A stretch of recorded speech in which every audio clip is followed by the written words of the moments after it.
Shalom, selamat siang. Saat ini saya akan memaparkan tentang jurnal epidemiologi penyakit menular pada pasien rawat jalan. Nama Widya Aksilia Palungan dengan NIM 20704046 kelas A. Kita masuk dalam pendahuluan. Rumah sakit merupakan suatu institusi di mana segenap lapisan masyarakat bisa datang untuk memperoleh upaya penyembuhan atau kuratif dan pemulihan atau rehabilitatif. Upaya inilah yang merupakan fungsi utama suatu rumah sakit pada umumnya. Rumah sakit merupakan pusat pelayanan rujukan medik spesialistik dan subspesialistik dengan fungsi utama menyediakan dan menyelenggarakan upaya kesehatan yang bersifat penyembuhan dan pemulihan bagi pasien. Itu menurut Depkes Republik Indonesia tahun 1989.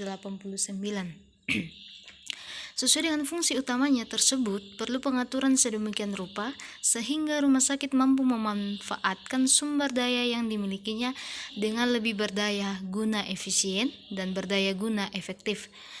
Rumah sakit di masa depan sudah harus mempersiapkan sejak sekarang dengan mengikuti paradigma baru di mana orang-orang memandang rumah sakit sebagai center of excellence atau pusat keunggulan.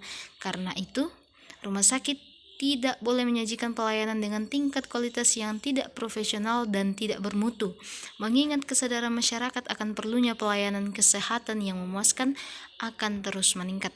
Kita masuk dalam pembahasan.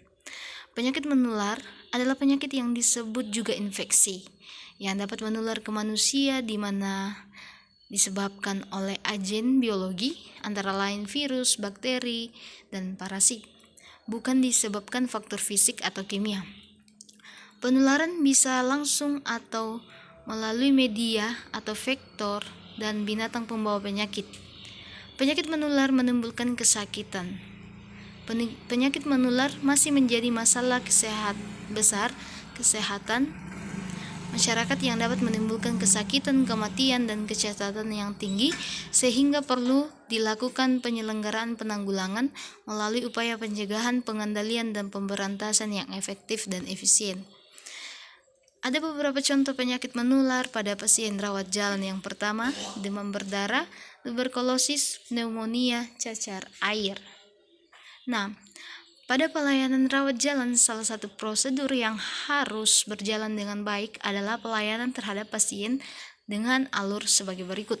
Yang pertama, pasien mendaftar ke loket rawat jalan. Pada saat pasien akan melakukan kegiatan rawat jalan, terlebih dahulu yang harus dilakukan oleh pasien adalah mendaftarkan diri ke loket pendaftaran. Kedua, pasien menunggu panggilan pada poliklinik yang dituju.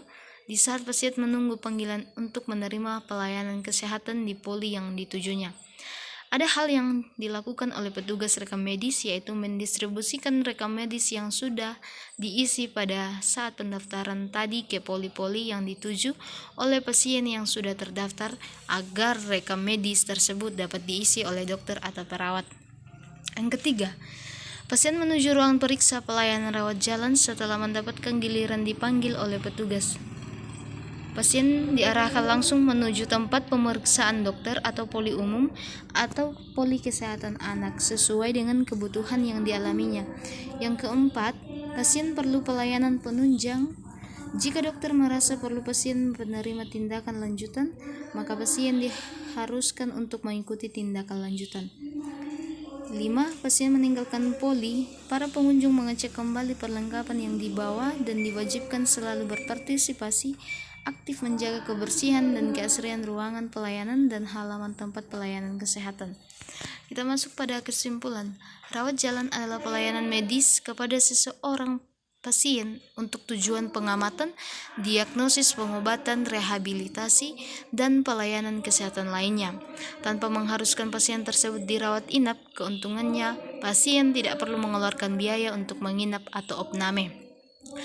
Prosedur merupakan bagian dari mutu pelayanan dan akreditasi rumah sakit, maka dengan adanya prosedur akreditasi rumah sakit, selain itu prosedur juga merupakan pedoman yang dapat memberi acuan bagi pola kerja yang terarah.